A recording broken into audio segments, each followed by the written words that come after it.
5. Gin and tonic for bad-tempered Florence Nightingale running up and down the stairs. 4. Yes, I did get a power hose for my birthday. 3. I don't want him to resign. We need all the strikers on the pitch that we can get. 2. God, the conspiracy theorists are going to have a field day with this. 1. We have liftoff. We have liftoff indeed, and welcome to this launch edition of Planet Normal, a brand new Telegraph podcast with Allison Pearson. Hello. And with me, Liam Halligan. Sick of gotcha political coverage? Tired of endless cynical mainstream broadcasters? Bored of a relentlessly negative news cycle? Then this is your podcast, Planet Normal, because some journalists are normal people too. Yes, I've teamed up with my fellow Telegraph columnist, the shy retiring Liam Halligan, to bring you this podcast. We've spent a long time, many years, writing for newspapers, and we're both from very ordinary backgrounds. We were having a chat in the back of a taxi after a Brexit party, and we thought a bit fed up of watching all those TV programmes and never hearing anyone say anything we agree with. So hopefully we're going to get how ordinary people think. That's right. Each week, we'll be getting together to discuss the news as we see it from our down-to-earth perspective. And we'll bring some interesting visitors to Planet Normal too. This week, as Planet Normal speeds away from the launch pad, we'll hear from the postman turned cabinet minister turned award-winning writer, Alan Johnson. In the eyes of some, the best Prime Minister Labour never had. So, Alison, we're launching in the middle of the lockdown, of course. So let me start by asking you on the domestic front, how's the lockdown been on Planet Pearson? Well, it's been, I've had ups and downs. I'm sure, like everybody, Liam, I've been here with my 2 patients, my husband and my daughter, and they've had COVID on and off for, over 6 weeks now. And it's a real beast. It takes a long time to go. And you've had it, haven't you? I did. I got it quite early in the lockdown. Profound loss of taste and smell. I could have told the government that 2 months ago was one of the symptoms. Yes. They've only just added it to the list. And yeah, completely debilitated. Literally couldn't get out of bed for a few days. And I've never had that before. I've never felt like that in my life. It was pretty scary. Somebody described it rather brilliantly as like a really malign advent calendar where every day you open a new window and some horrible symptom comes out. I mean, the strangest thing I think is that, you can't get any tests. Everyone's sort of sitting locked up in the dark. I mean, luckily I've had 2 things to keep me going. Bingo the cockapoo puppy, who's been really keeping all our spirits up, and gin and tonic, which is my patent COVID remedy for bad-tempered Florence Nightingale running up and down the stairs bringing snacks to everybody. Our dogs who usually have to beg us to walk them, that they're hiding because they just don't want to walk 3 times a day wearing them out. I know all the nation's fat puppies have become whippets. Liam's great secret of getting through lockdown has been his new power hose. No male midlife crisis phallic substitute there, Mr. Halligan. Yes, I did get a power hose for my birthday. And so I spent the whole of my birthday finding out what colour my patio really is. And in doing so, I literally almost shot my little toe to the moon. Those things are so powerful. Ridiculous. I think power hose sums up quite a lot of your exuberant approach to life, quite honestly. Oh God, I don't like where this is going one bit. They're incredible objects, and they're in no way a substitute for a midlife fast car. Not at all. It's been. I mean, I must say, I do feel for, children who are locked up. I got 3 teenage kids, and obviously it's tough for them. One's back from university. They have to get on with each other. My eldest in particular, she should be larging it in as a first-year undergrad, and she's at home sort of emptying the dishwasher. I do feel sorry for them. Yeah. And of course, for many kids where there's not much space, they might not have access to a garden, haven't been able to go to school. This has been really, really tough. I think mine will sort of say, I've got nothing to look forward to, Mum. We've got festivals are cancelled and, all the kind of nice end of term things and, rites of passage. We've had kids. I know everyone jokes and says, oh, lucky them not having to do GCSEs or A-levels. But it's not really, those are things when we look back, we can really remember those summers, when you got your results, and they were really key things in your memory. And I think a lot of kids are in a very low mood, which is one reason I'm really keen the schools get back Absolutely. as soon as possible. So what do you make of Mr. Cummings? You just written about it in the newspaper.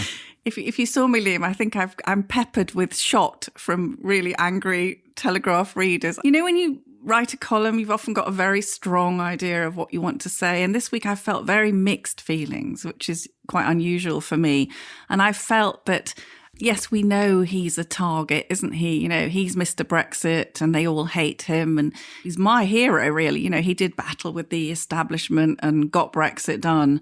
But I also felt that he'd really struck a wrong note with this, and that, yes, he'd obviously had a vulnerable child. But I felt that if you are in charge of the lockdown and you've imposed it on 66 million people, you have to be whiter than white. You know, you cannot be seen to be breaching the rules and then, you know, coming out with some excuse about, oh, in subsection 97B, it says X. You know, was what all of us at home were told is stay indoors. If you have symptoms, do not go out. So I understand, while I don't want the government to lose Dominic Cummings, who I think is brilliant, and we need him to, you know, reform the civil service.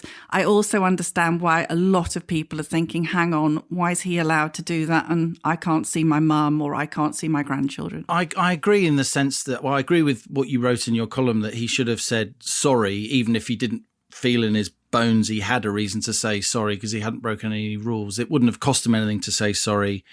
And a lot of people would want to have heard him say sorry, and I understand why many reasonable people are mightily hacked off, having been in lockdown for the thick end of 2 months. Now, let's tell Planet Normal something interesting, which is that Dominic Cummings slept on your floor, didn't he? Oh, God. Yeah, so years and years ago when I lived in Russia, God, the conspiracy theorists are going to have a field day with this. Halligan and Cummings together in Russia. When I was a journalist in Moscow in the mid-90s, he was a young undergrad who had just graduated, and his tutor wrote to me, the historian Norman Stone, and asked me if I could put up for a while, quotes, one of the brightest undergrads I've ever come across. Back then he was very intense, incredibly analytical, obviously very young and immature in many ways, a little bit socially awkward, but he was an impressive guy even back then. But I don't think he should resign. I don't think it's right that the media can basically witch hunt down an advisor just because they don't like him and they don't like his politics. And there's a lot of Conservatives who are outraged at what he did. But I think unless the police say that he broke the law, which he hasn't yet, they haven't said that yet, then I don't think he should be forced to resign. Yeah, and it is a proxy Brexit war now, isn't it? I mean, they tried to get him, do you remember just a few weeks ago, it was, has he sat in on the SAGE committee meetings, you know? And then when that wouldn't stick, now there's, you know, obviously something more serious to attack him with. And I think any decent person would be really appalled by the scenes in the street outside his house. He's got this very vulnerable little boy. I mean, can you imagine being the parent in the house with those hyenas at your gate yelling at you, loud noises? I mean, that I think is really atrocious. I do too. And I think what it comes down to is the law. You know, many essential workers, even during lockdown, were driving places. You know, MPs were coming to the House of Commons and back.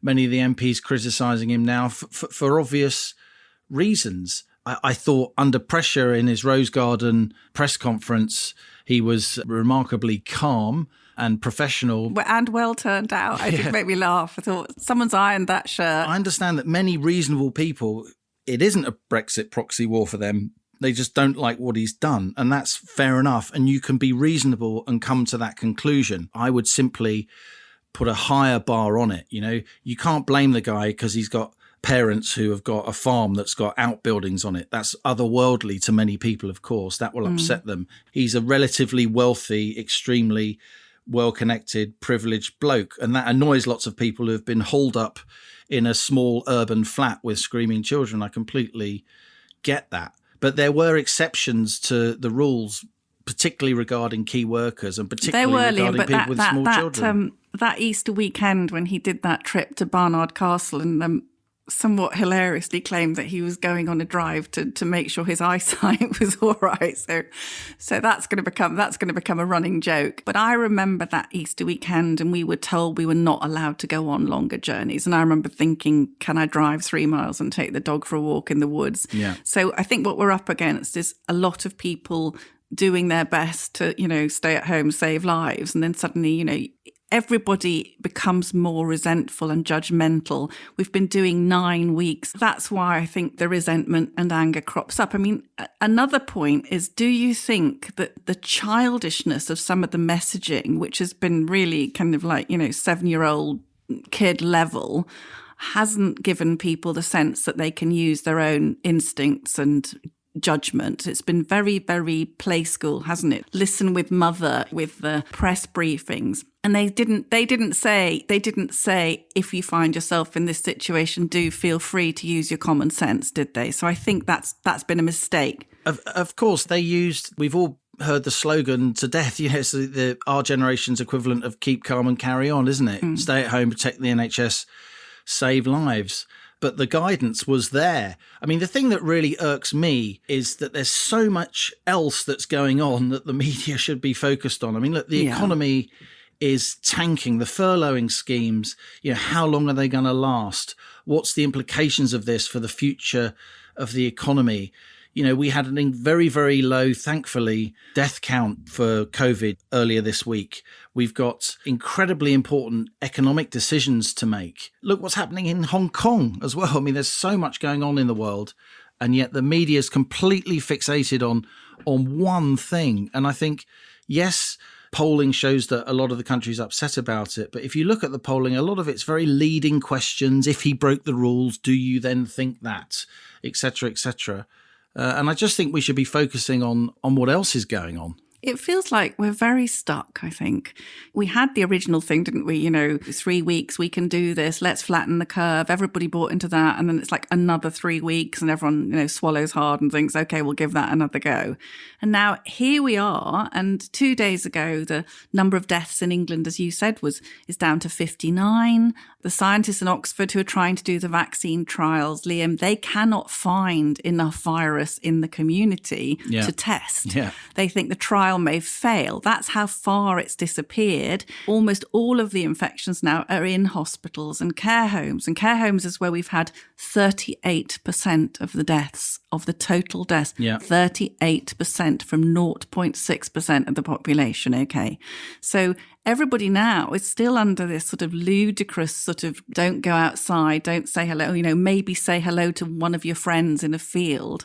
And then on the other hand, you're thinking, you couldn't catch the virus if you sort of ran naked down the frozen aisle in Tesco. So they seem to be very far behind what we're all doing. Everyone's been meeting up with friends, socially distancing and so on. And then they say, oh, we'll open outdoor markets. You think, are you insane? There's no danger to anyone outside. So my take is I'm getting really angry at how adrift they are from how quickly we need to get schools. You're the economist. I'm the one who failed maths O-level. But we need to get these businesses up and running because, what's coming down the line is horrendous. And I think that's what so much of the population wants to hear about now. I risk offending a lot of people by saying I think the lockdown should be eased a lot more quickly now, carefully but steadily.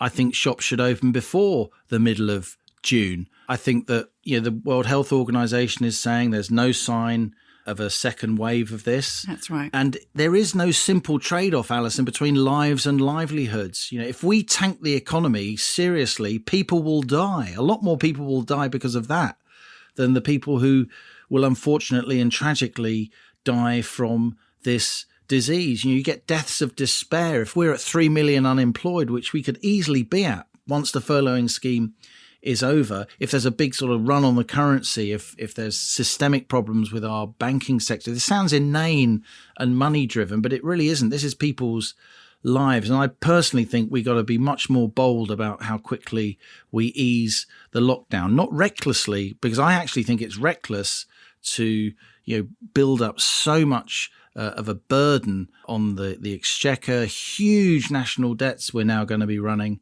And that's not going to do anyone any good. We can only really keep the NHS going in its current form if there's an economy to support it.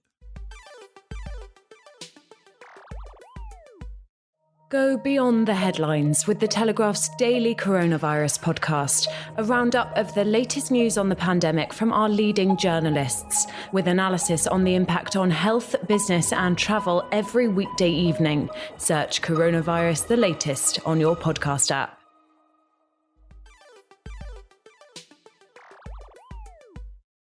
Let's move on to our first ever visitor to Planet Normal. Let's hear from Alan Johnson. I'm a huge admirer of Alan Johnson, the former grammar school boy turned postman, turned union leader, turned education secretary, health secretary.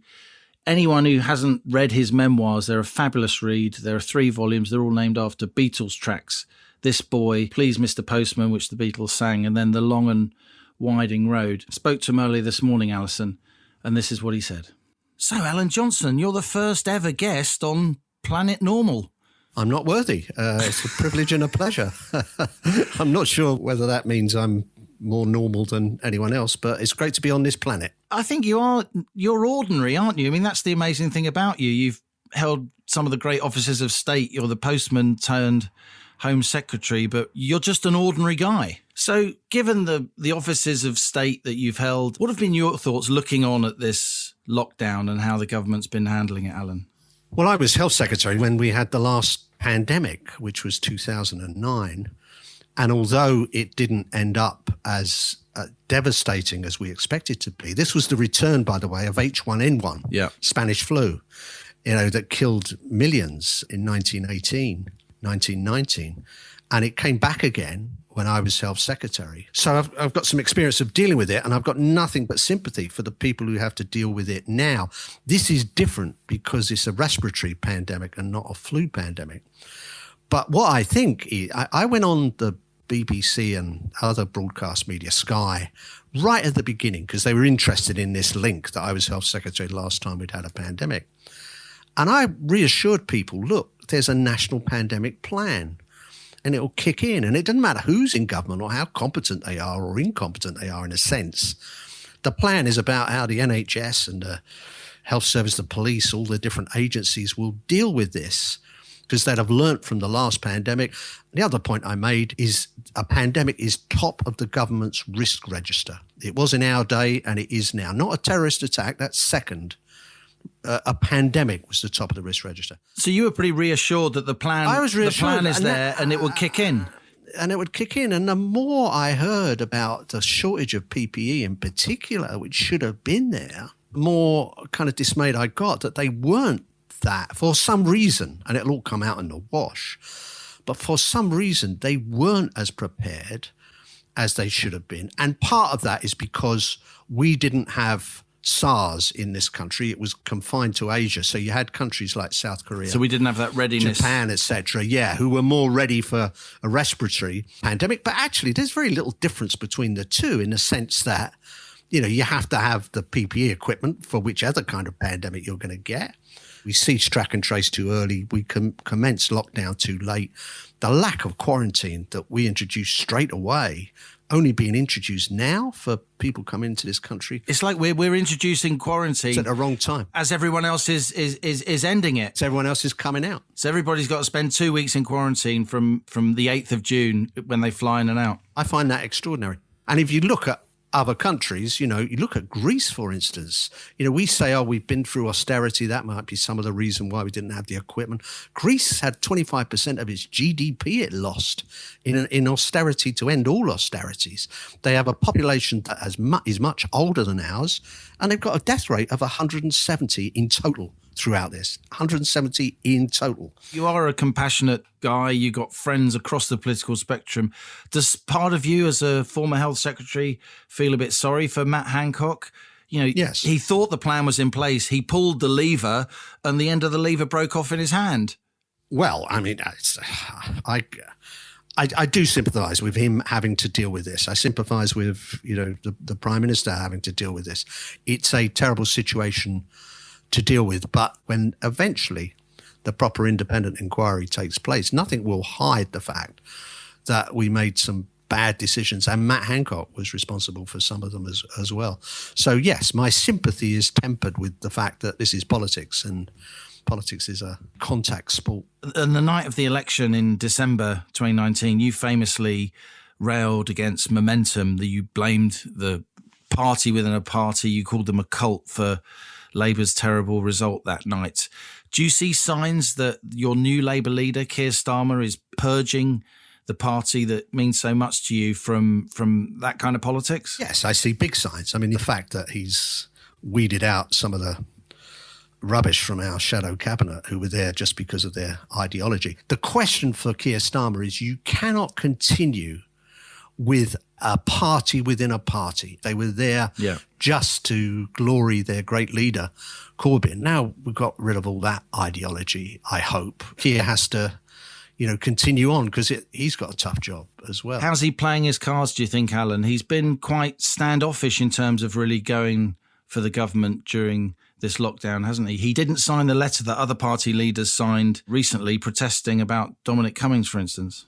I think that's sensible, although he has said now that he would have sacked Dominic Cummings. I think, what Keir is doing is lifting the spirits of everyone in the Labour Party, because Keir has been forensic at Prime Minister's questions. He's someone to be feared at PMQs, whereas I think, for a couple of years, it was just a bit of a laugh for the Tories against Corbyn. And he's also picking his battles very carefully. He's not getting back involved in Brexit Mark II. The public don't want to plunge straight back into that. And certainly not the old Labour seats that you lost to the Tories. Yeah, absolutely. There's not much appetite for a second referendum up there. And there never was. And that was another of our huge mistakes. We should have, where you come from, Liam, you might not agree with this, but we should have bitten Theresa May's hand off with that deal. We should have voted for that deal. That would lead to a Norway model. Maybe Corbyn was too thick to know that he'd won. In some ways. Well, of course, he was for leaving anyway. Yeah. He's absolutely in tune with the people who wanted to leave. He's in tune with you. You agree with Jeremy Corbyn, Liam. There can't be a case on many things. How do you think we're handling as a country getting the schools back? I know you put great store by education, and yet, of course, the education divide has just been widened, I think, during this lockdown. Oh, absolutely. And so the government was absolutely right to try and get a measured partial return on 1st of June. I could understand the unions questioning that and asking, for equipment and all the rest of it. But to actually put teachers and even parents at the heart of this issue when it should be children at the heart of it seemed to me a big mistake. Once again, Keir Starmer didn't follow them down that route, which would have been tempting, but he kept his counsel on that. I mean, I have to. You're a former union leader, famously. You know that world incredibly well, and a phenomenal track record in that world. It strikes me that the teaching unions, some of their leaders have been incredibly unreasonable, telling teachers not to cooperate with the government at one stage. Yeah, they got it wrong. And sometimes, trade union leaders have a tin ear for what the public thinks. Sometimes they rail against Labour politicians for not doing what they want to do. But I tell you, Labour politicians have a much closer ear to the public than trade union leaders. Trade union leaders sometimes don't even have a good ear for what their members are saying. It's their activists that dominate. And I've got the greatest respect, incidentally, for the two union people involved. Mary Busted in particular, I've known for a long time, and the other guy who came from the National Union of Teachers. I think they're good people. But they got this wrong, and they read it wrong. And having sought the assurances that they have, and hopefully got them in terms of class sizes, you can keep social distancing in these situations after having danced the war dance and had the meetings with Secretary of State, etc., then find an elegant way to say, right, okay, we're assured now. And how's the lockdown been for you, Alan? What have you been up to? Have you been playing a guitar? I got a Fender Telecaster for my birthday. Trying on your old suits? Yeah, just basically in shorts and T-shirt as I'm sitting here now because it's a lovely day in East Yorkshire. Now, I've been writing, Liam. It's a tough job when you're writing fiction. You know, I would say to people, they would say, what are you doing at the moment? I'd say, writing a book. And I'd say, yeah, but what are you doing? You know, like as if 80,000 words, you know, that you have to crunch just happen. So I do about 4 hours a day writing this novel, which will be out next year. You know, I would class myself now as a writer and former politician, but I'm sick of writing about myself.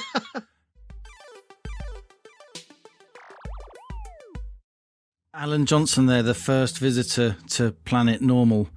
What do you think, Alison? He's our perfect guest, isn't he? Perfect guest. I thought he was very interesting that he had a little nibble at the teaching unions there. Obviously, he's formidably well connected in that world. And yet he says that the unions have got it wrong. Yeah, he's so right to say that we shouldn't be putting the parents and the teachers first. It should be the children. And we do know, Liam, that the EU says that 22 European countries have opened their schools without much fuss and bother and no spike in infections. So that to me as a parent is really, really important. You mentioned in the interview, I don't know if everyone saw it, the brilliant election night thing where Alan was on the ITV News election coverage with John Landsman, the head of Momentum, and he delivered the most withering, brilliant line. It was so amazing because Ed Balls and George Osborne were in the same studio, and they literally turned round and they were sort of sitting there cackling as they listened to this incredibly respected figure in the Labour Party hammering John Landsman, who has been running Momentum. Go back to your student politics, John.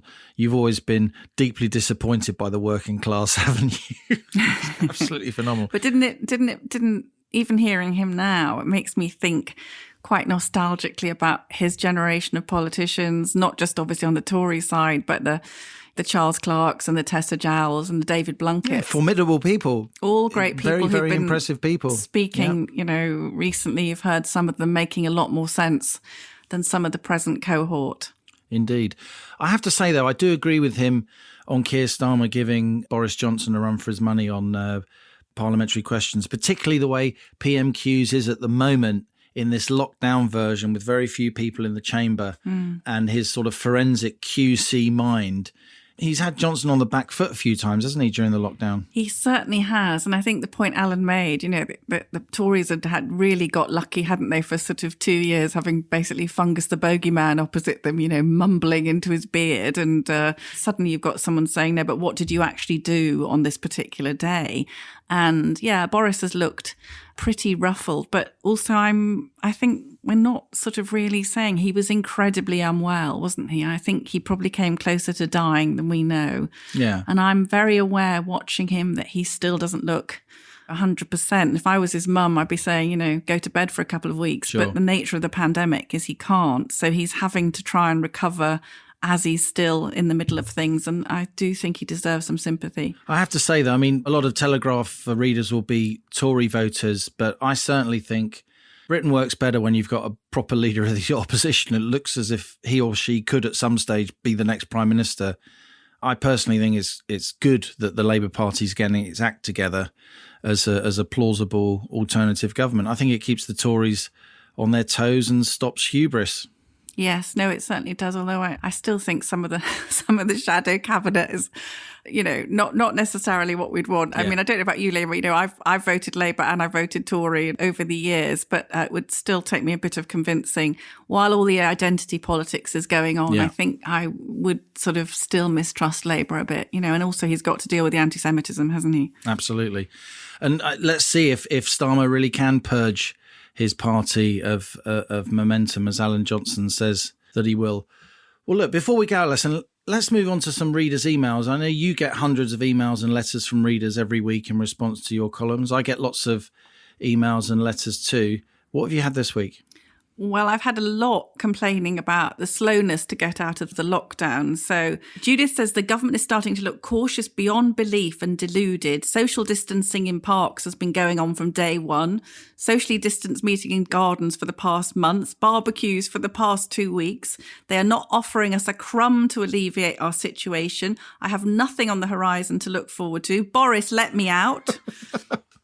I had Sally Fletcher from Kidderminster who wrote to me. Most of my columns are about economics, of course. She and her husband run a small catering company.